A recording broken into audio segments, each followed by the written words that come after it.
Eh, bueno, buenos días. En primer lugar, quería agradecer a Arturo Oitaboada, a Carmen Álvarez, al Museo Sefardí, a los amigos del Museo Sefardí y darles la enhorabuena por esta conferencia, este congreso muy bien organizada y con bastante éxito, en mi opinión. Así que les agradezco mucho la oportunidad dada por presentar esta conferencia.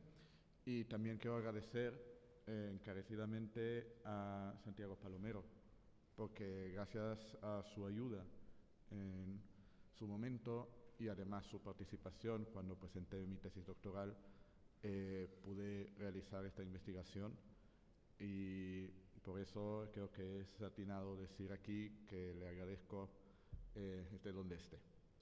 Bien, mi conferencia la titulé Fuentes para una arqueología hispano-judía en búsqueda de la diversidad tardoantigua. Es un título un poco ambiguo porque en realidad cuando se trata de los judíos de la época que son las antípodas de la conferencia anterior, que es la antigüedad tardía, la época premedieval, hay muchas cuestiones que lamentablemente son más ambiguas y más poco claras de lo que se habría querido comparado con la época medieval. Pero lo más fundamental, en mi opinión, es la idea de la búsqueda de la diversidad tardoantigua. Y voy a explicar a continuación por qué. Cuando estudiamos esta área, también en época medieval, pero lo detecté cuando estudié el mundo tardoantiguo judío en Hispania, hay 4 preguntas que siempre surgen y que todavía no tienen contestación. Y no esperen que las encuentre ahora, pero son preguntas que se ponen sobre la mesa para las investigaciones futuras. En primer lugar, como siempre es así en las investigaciones arqueológicas, la cuestión cronológica, la periodización. Entonces yo presento aquí una periodización que es convencional de lo que es la antigüedad tardía. Hay una época de la llegada de los judíos en el mundo alto imperial, que es el siglo I antes de Cristo al 2 después de Cristo, que más o menos se coloca con la época del Segundo Templo. Luego un horizonte de la antigüedad tardía, que es entre los siglos III, entre la crisis del siglo III y la llegada del Islam en el siglo VIII. Y finalmente una edad media temprana, que es la época emiral y califal en Al-Ándalus. Bien, pero eso, claro, tiene siempre sus problemas, que no se aplican solo a esta área, sino es algo general, y es, por supuesto, los límites, porque es realmente hay tan pocas fuentes que no sabemos, solamente una periodización convencional, una convención actual, y sabemos que hay una cierta continuidad, especialmente en la época final, o sea, estamos hablando de tardoantigüedad y alta edad media, y por lo tanto la división que yo voy a aplicar aquí, y hay que advertirlo, es algo artificial. Pero también existe algo que, en mi opinión, yendo rápido, más acuciante, que es la cuestión del siglo VII, de la época del reino visigodo de Toledo, el reino católico, que es el supuesto paréntesis, el quiebre, la persecución y la cuestión si se puede investigar así desde el punto de vista arqueológico y las fuentes arqueológicas que cada vez más se encuentran, o por lo menos se encuentran hallazgos adyacentes, en particular en la epigrafía.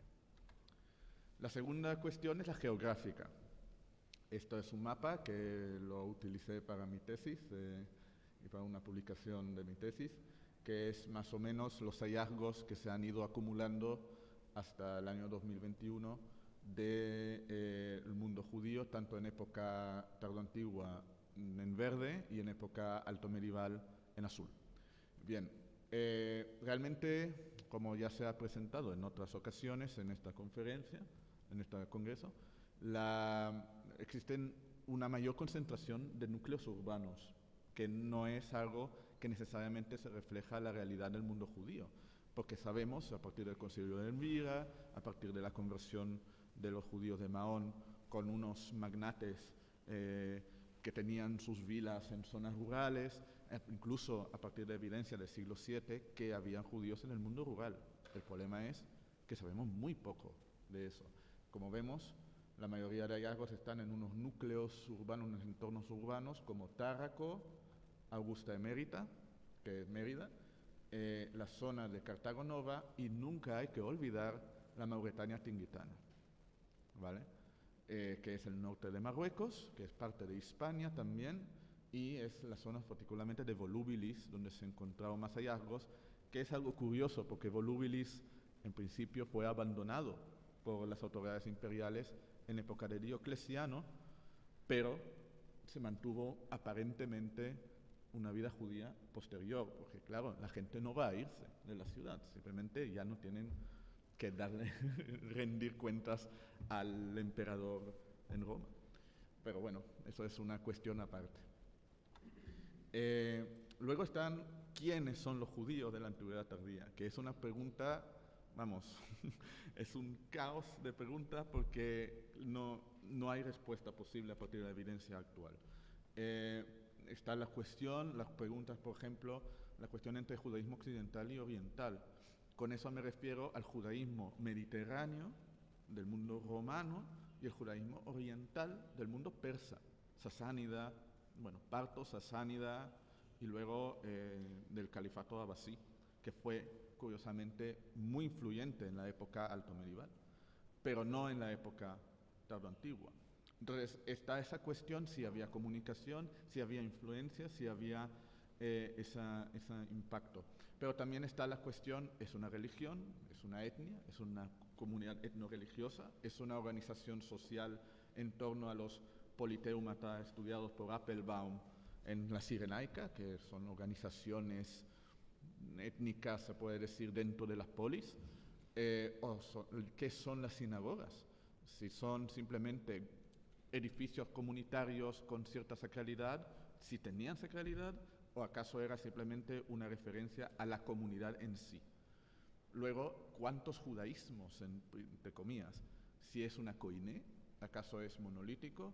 Sabemos que las fuentes rabínicas del Talmud, la Mishnah, no son representativas, como ya señalaron algunos autores como Tesarajak y otros, no son representativos de la mayoría, son una élite bastante, no diría marginal, pero minoritaria, que menospreciaba el resto, lo que llamaban Amei Haaretz, los pueblos de la tierra, los pueblerinos. Entonces, porque ellos no sabían leer y escribir, tenían una repetición de la tradición oral, y claro, no se sabe hasta qué punto eran representativos. Y por eso surgió el término de los epigraphical rabbis, los rabinos epigráficos, que no necesariamente son lo mismo que los rabinos talmúdicos.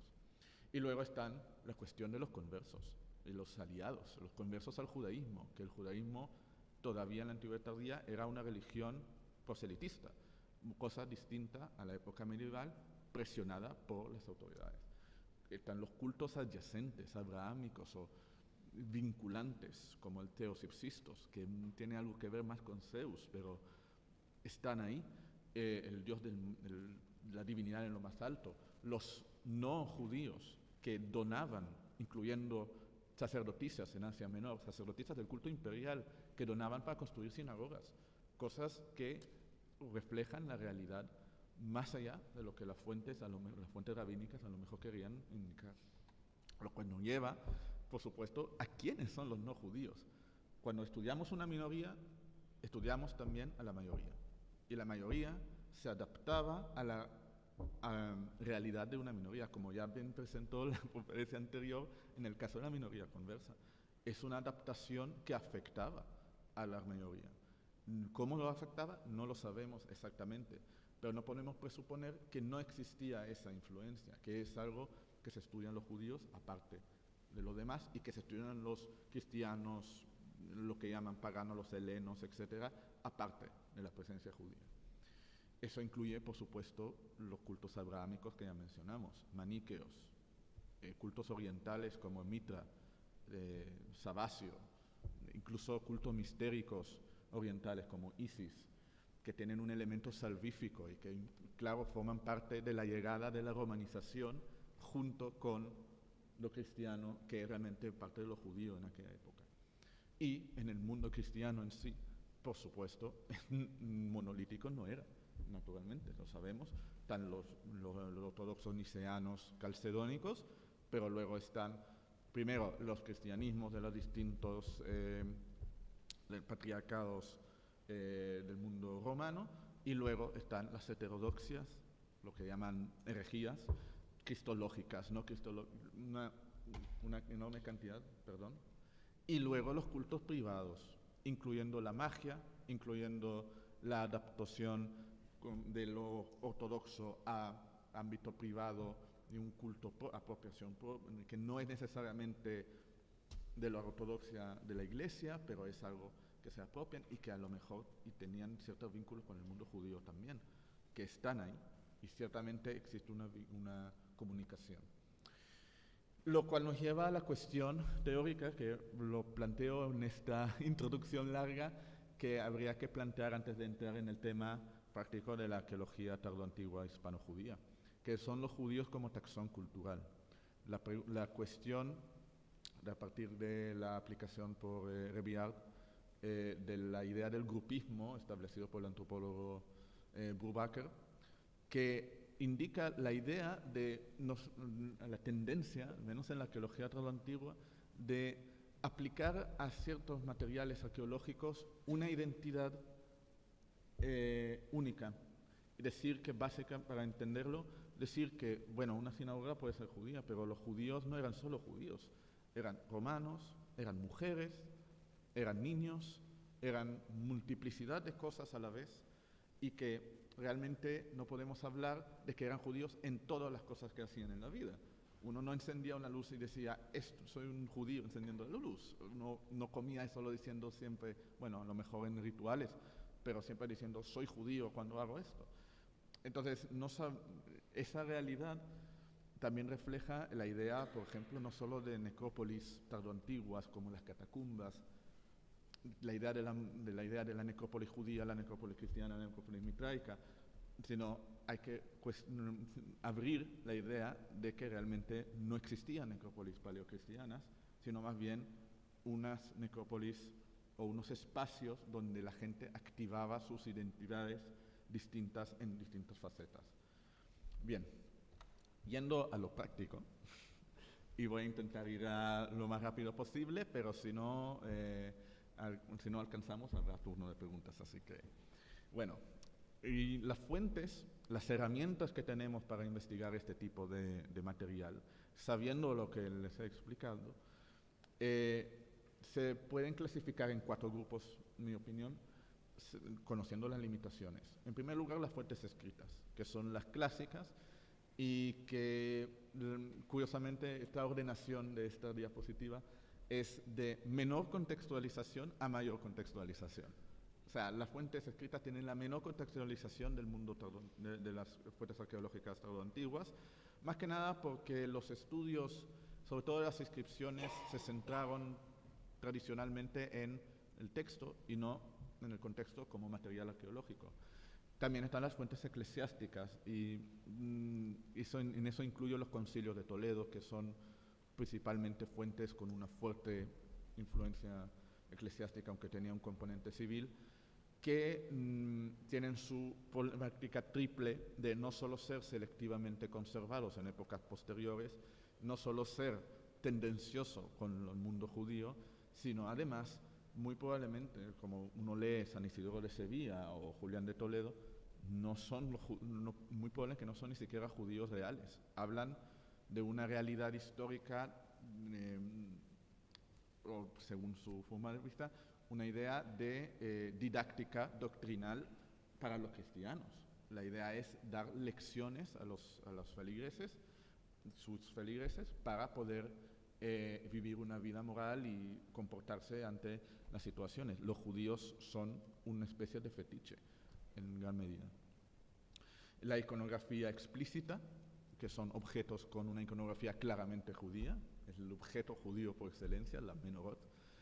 La ergología, objetos asociados, que se está encontrando cada vez más en lugares como Cástulo, que es interesante porque se encuentran materiales ya más contextualizados, pero siguen siendo pocos, y lo más contextualizado arqueológicamente es la arquitectura y la arqueología espacial, que son muy pocos en el mundo tardoantiguo.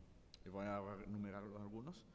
Pero cabe decir que para estudiar esto, en mi opinión, habría que aplicar una doble metodología arqueológica muy convencional, que es la estratificación, el estudio estratigráfico y la contextualización en la medida de lo posible.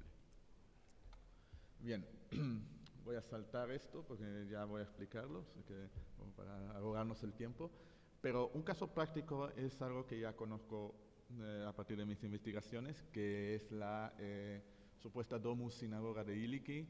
Sigo diciendo supuesta, pero es importante señalar que realmente es un edificio basilical. Esta estructura, excavada en 1905 por Albertini y Ibarra, fue excavada en trinchera, o sea, olvídense de cualquier estudio estratigráfico alguno. Está en la zona sudoccidental de la Alcudia, de lo que sería el yacimiento de la Alcudia de Elche, que sería la antigua Iliki, en el suroeste peninsular, perdón. Y está aquí en azul.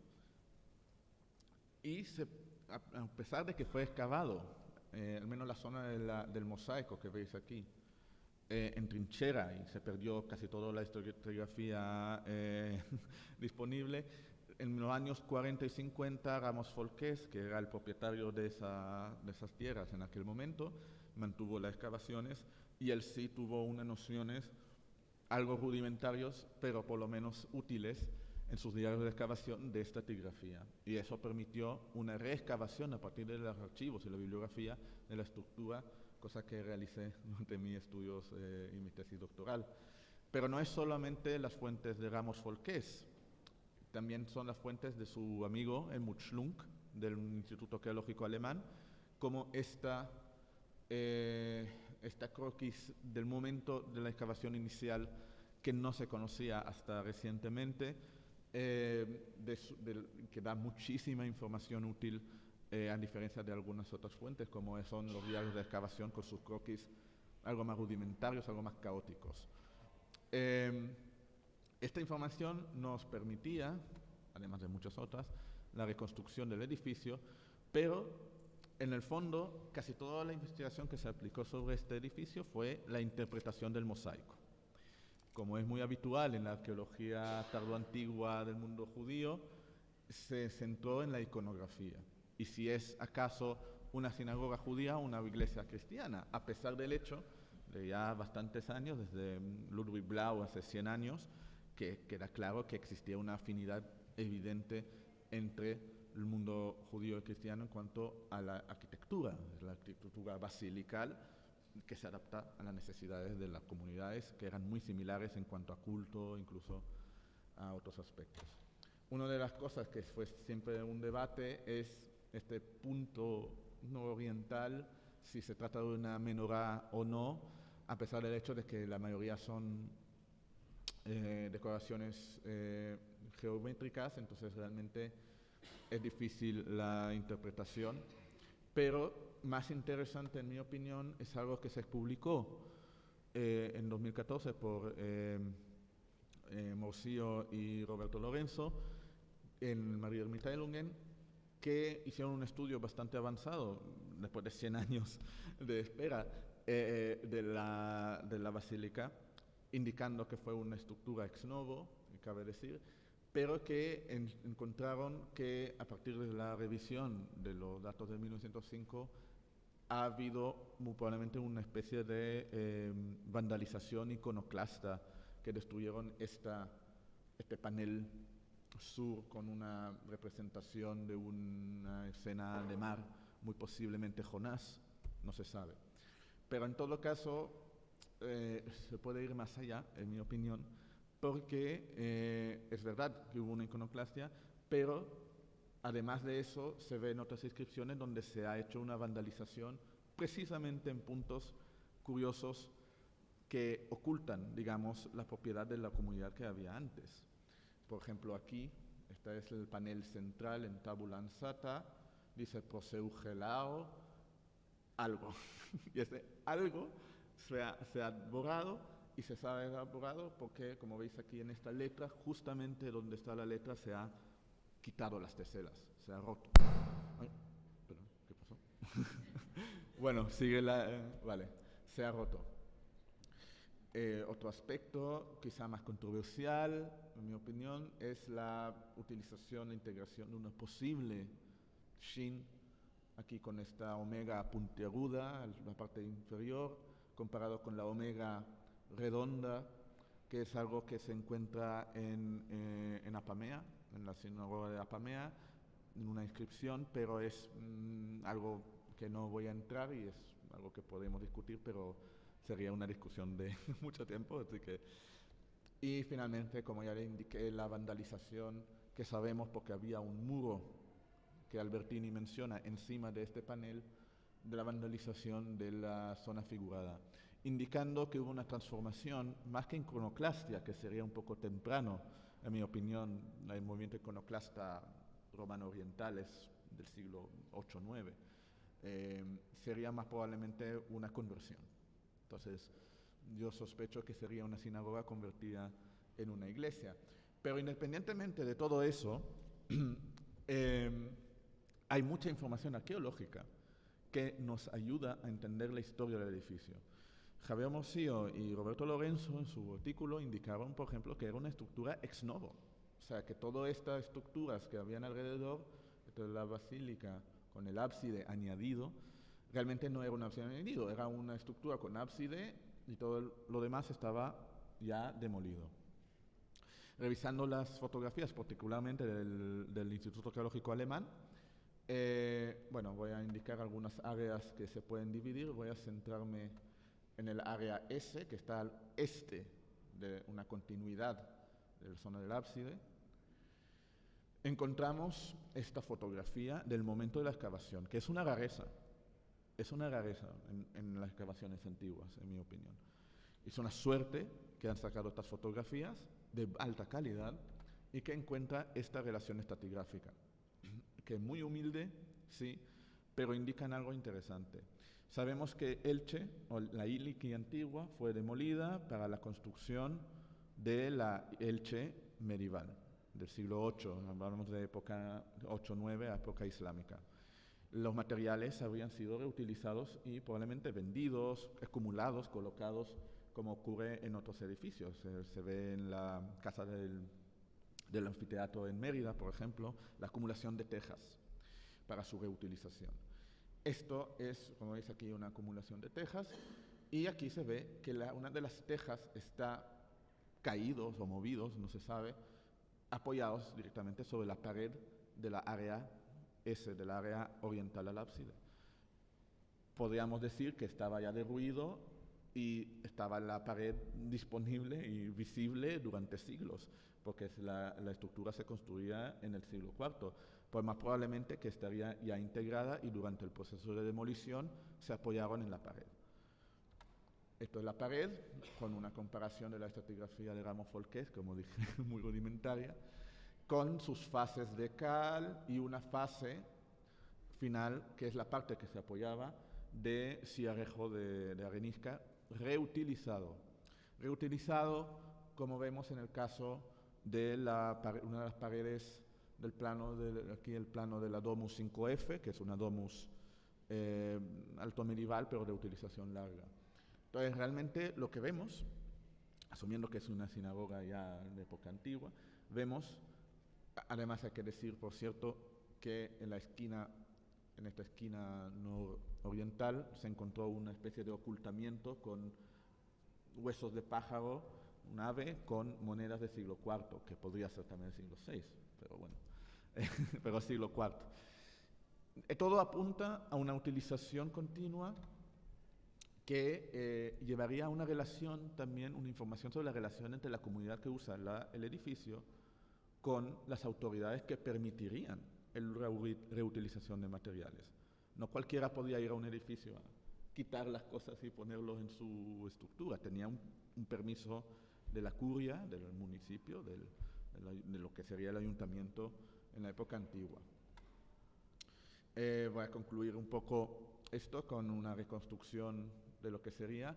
claro, si asumimos que la parte oriental y la estructura estaría en uso todavía cuando se integró la mosaico de la estructura de Elche dentro de una estructura mayor, es muy probable que sería más bien por el plano. Estamos hablando de lo que se excavó esto. Esto blanco no se sabe, no se excavó. El norte. Sería muy posiblemente una domus de planta cuadrangular, rectangular, con un patio central, del cual conocemos toda la crujía sur, donde se integró este edificio mirando a la calle que estaría al sur. Una domus, por cierto, posiblemente suburbana por un tamaño. El tamaño es muy grande para ser una domus urbana, en mi opinión, pero como no conocemos la traza de la muralla en Ili que hay, no podemos asegurar al 100%. Otro caso práctico que creo es muy interesante es el mundo funerario, que es la otra parte contextualizada. Pero claro, abandonando totalmente la idea del mundo bajo medieval de zonas segregadas y una segregación que no existe, como se ha estudiado durante muchas décadas, incluso siglos, desde De Rossi, incluso antes, en Roma, las catacumbas judías, cristianas, etc.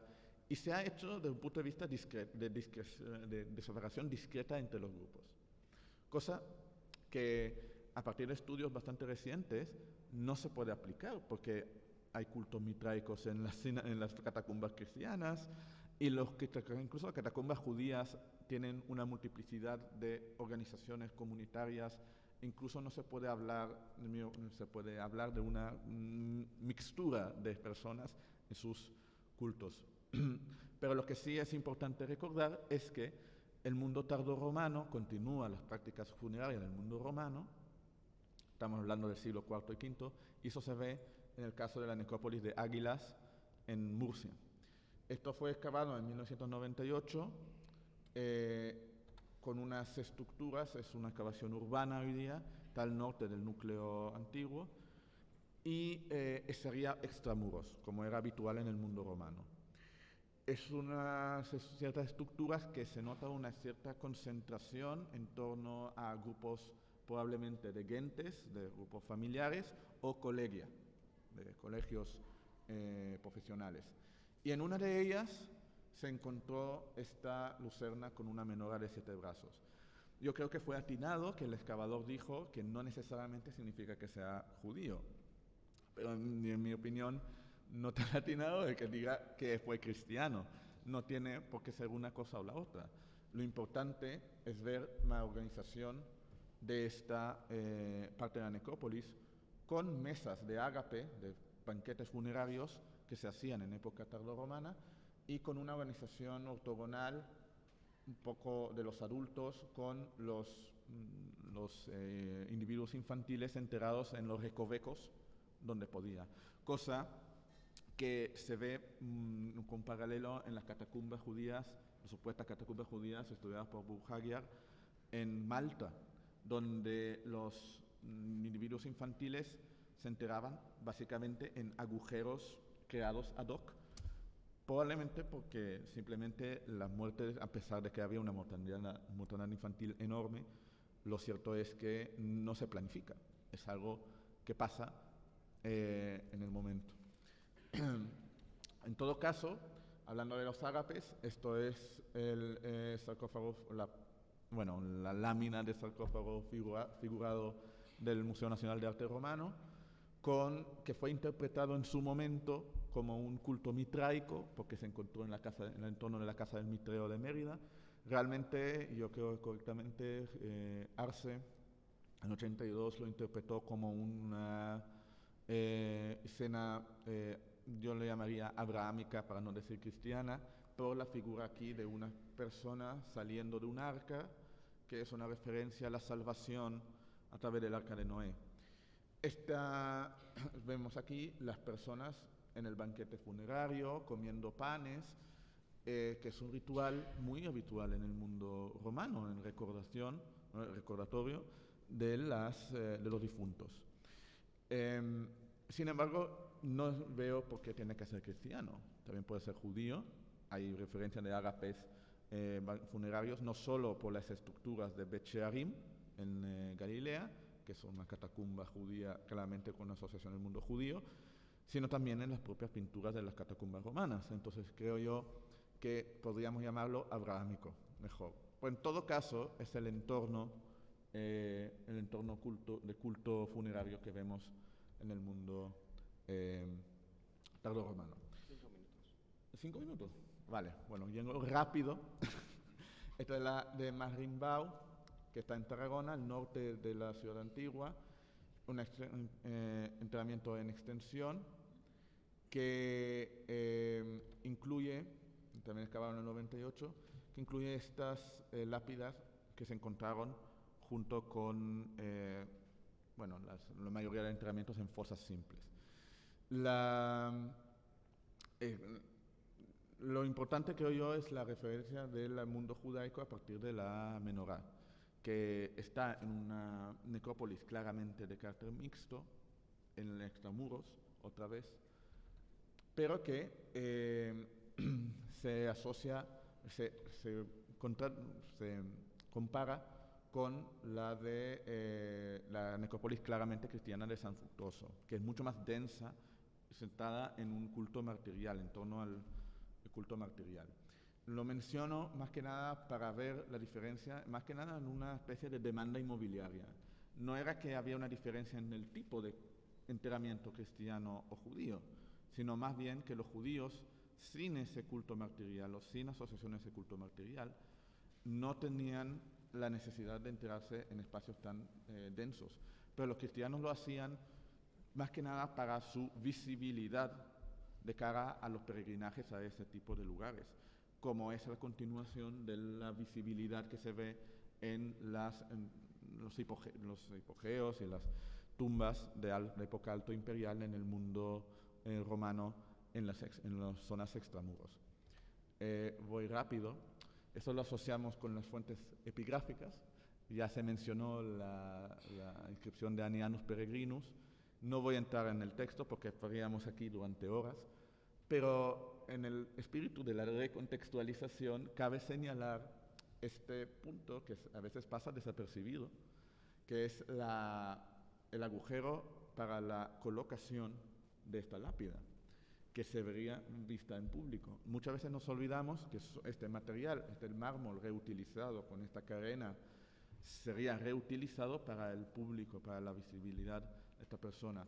Y lo importante es claramente la mención que era Duarum Synagogae Exarchon, el exarcón de las dos sinagogas como un título social dentro de la comunidad judía, pero como prestigio ciudadano, porque los que le dedican esta lápida no son solamente los judíos, son los de Quem Testimonium Redent Cives et Amici Sui, sus conciudadanos.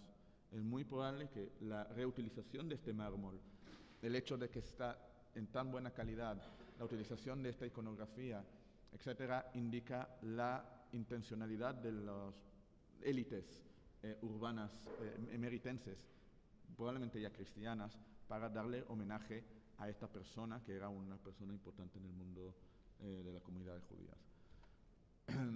Yendo rápido, en vistas del hecho de que la concentración, los judíos mantenían un ritual funerario tardorromano, que es continuación del alto imperial, se enfoca sobre todo en el hecho de que el ritual funerario, como ya señaló Reviard y Rupke, los que llevan a cabo los rituales son los pater familias, no las comunidades religiosas. Los sacerdotes, los rabinos, no entran en cuestiones de ritual funerario.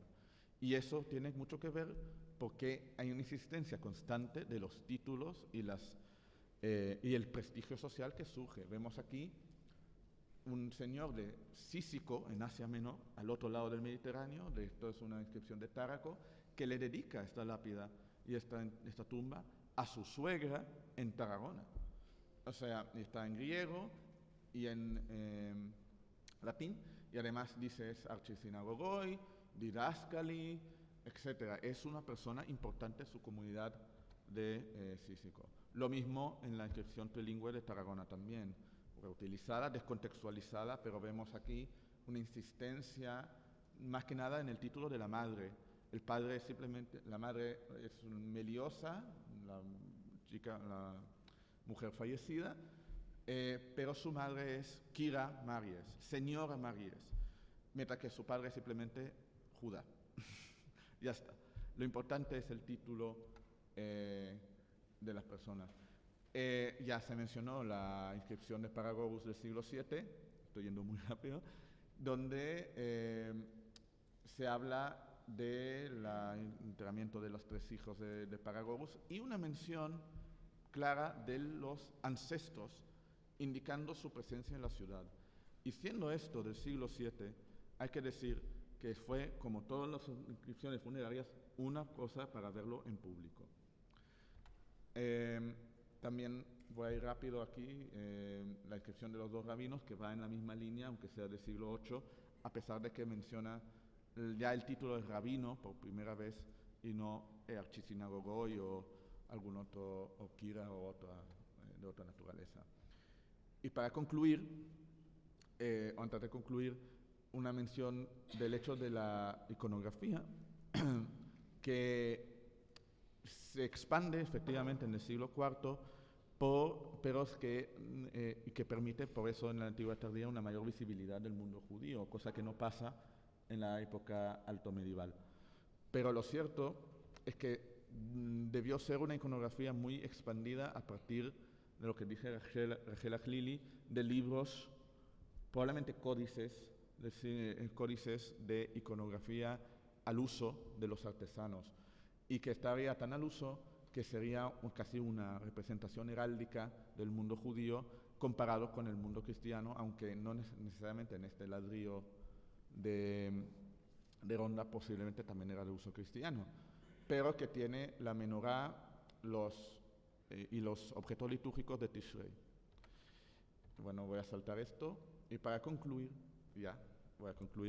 que yo hago una llamada de no solo abandonar la taxonomización cultural de los judíos y los cristianos, sino también quizá buscar otros aspectos de una judaización más presente en el mundo cotidiano y el mundo habitual, no solo no judío, sino en el mundo judío. O sea, una visión de la Antigüedad tardía más diversa y más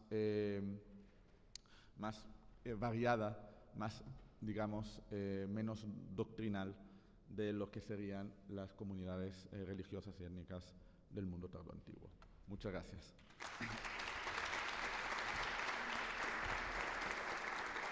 Perdón por la comida de unos minutos, ¿no? Gracias, Alexander. Perfecto, te has ceñido al tiempo. Vamos con 5 minutos de retraso, o sea que vas bien. Vale, perfecto, perdón. lo has hecho perfecto. Muchas gracias.